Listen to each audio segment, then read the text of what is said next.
All right. Well, with that, we're gonna move on to one of our favorite segments, and it's been a little bit since we've done a card of the week, but anytime we have a guest, we like to ask them to give us a card of the week, and we've got another one from a game that we have yet to feature on card of the week. So, Steven, can you take it away for us? What is this week's card of the week?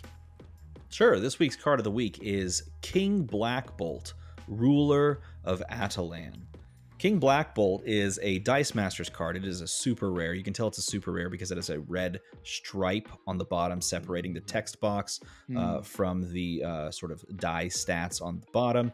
It has a max of 1. So in Dice Masters, you can bring generally 4 copies of a die and purchase those over the course of the game to get multiple triggers of the effect and use them. In this case, there's only one, and it's the King. It's King Blackbolt. He is a decent stat line, as you can see down there at the bottom. He's a 0 cost to put out there in the field. He attacks for 3, blocks for 2. He's a 1/4/4, a 1/6/5, and so he's pretty beefy in the field. If you're thinking like Magic the Gathering, that stat line is pretty solid. And of course, you can roll out those on any number of faces, and you can get different things from that. And he also costs 4, and you have to spend different energy types to purchase him, and you can't spend question marks, which are the easiest and most flexible energy types in the game. You actually have to hard cast him straight up to purchase that and put it in the bag. But I picked this card because it was the win condition of the first ever highly competitive team that I ever put together and took into an actual kind of serious tournament and played in like a 6-round, 7-round tournament. And tried to do my best to actually go ahead and win and take down. And this was the linchpin kind of win condition that set up essentially a burn combo, wherein you purchased this, cheating it out with a couple of really cute tricks and global abilities, which are instant speed effects that both players can trigger if you have the resources for it. So you would do a couple of really cute tricks to purchase a King Blackbolt. You'd buy some specific dice that match those energy. You'd get him cycling and then put him out in the field. And then he says this: when King Blackbolt is targeted by a global or an action die, he deals 1 damage to your opponent. So you'd basically just target him a bunch with like this global ability, which is an instant speed, pay 1, do a thing that doesn't actually matter because you don't care about the effect, you care about dealing the damage. And so it was getting him in the field, getting a bunch of energy, and basically setting up an engine wherein you, on your opponent's turn or on your turn, just paid energy and popped them for 1 every time you paid. So you just go, cool, it's my turn. I roll 6 energy, pop, pop, pop, pop, pop. All right, move on. Your turn. Okay, your turn. I'm going to do this thing and then block and then pop, pop, pop, pop, pop. And then you just kind of burn them down very quickly was the goal. So it was very burn heavy, and it managed to take me into, I believe, the top 4 of that tournament. It was either Nice. Yeah, I think it was the top 4 of that tournament. So I almost got to the finals, and I had a decent favorable matchup, and I just missed it. But it was a blast, and this card is very near and dear to my heart. And that was your first major tournament for a Dice card Masters? game period. Oh, Yeah, wow. I would say for a card game period, it was my first. It was the first tournament that I really said, you know what, this is a large scale tournament. This is one that I really want, and I'm going to go ahead and put together a team. And there were a lot of team options at the time. The meta was very wide open in some respects, and so you could really kind of play just about anything. And this was the one that I went with, and that made it really tough because if you're building a deck of only 10 cards, you have to think about what countermeasures you're going to include in that deck. There's no sideboarding. Okay, it's I build the deck. I am rewarded or punished by my deck building choices, and I go and I slam it down into the field and see how I can fare. And it paid off for the most part. Almost got me the top finals match. Awesome. Yeah, so you say deck of 10 cards, and nowadays people hear that and they think Marvel Snap. Hey, you know what? Maybe it was ahead of its time. It was a Marvel game.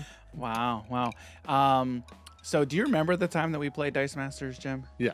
Yeah, I did. Okay. And you didn't have fun? No, all right. It was enjoyable. I Okay. just didn't feel like I was good at it, and I was just like, okay, I don't even know if I want to get good at this. I game. wasn't good at it either, right? Because that was just I watched some of his videos. I'm like, okay, now I know how to play. Yeah. Let's But pick. I did enjoy it. Yeah. Okay. It was fun. There we go. So the cool thing about the game, in my opinion, is that the more you play it, the more layers are sort of unfolded onto itself. Mm-hmm. And I've experienced that only a few times with card games, wherein like, okay, I know how the game functions, but I can think about the game in a slightly deeper and different way. Mm-hmm. And then you start doing that, and then you realize that you can think about the game in an even deeper way. And the further down the rabbit hole you go, the more you understand the kind of conceivable possibilities.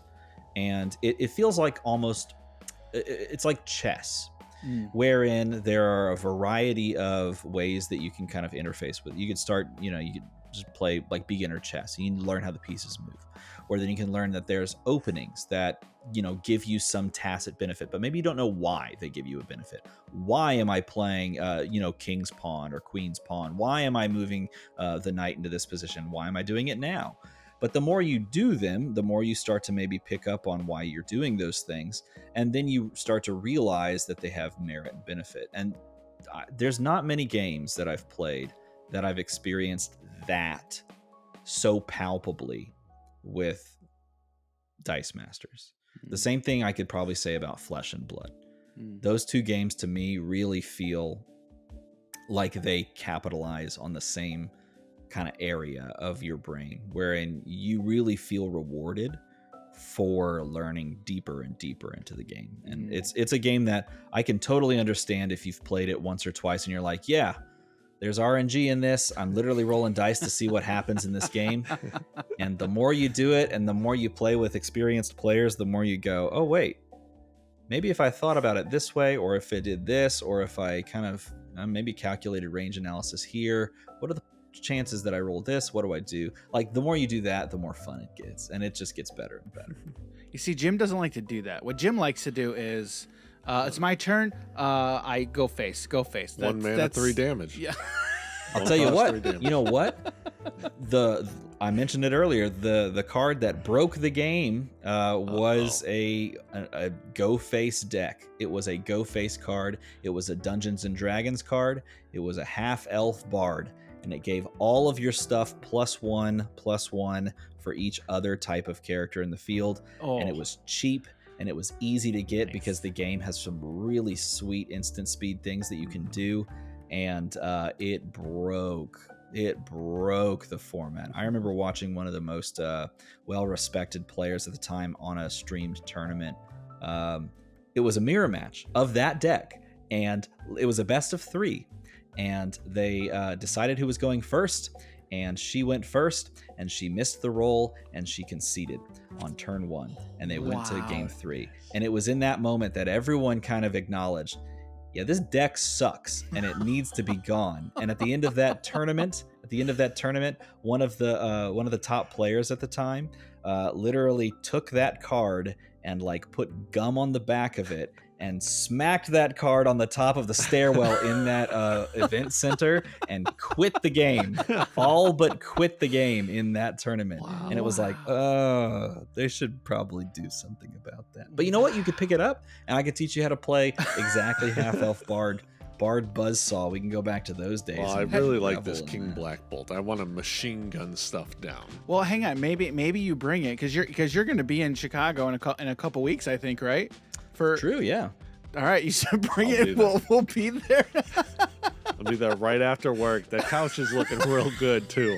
Yeah, it's a pretty comfy couch. I did sit on it after you left. It was still warm. Oh yeah. Awkwardly so. Mm-hmm.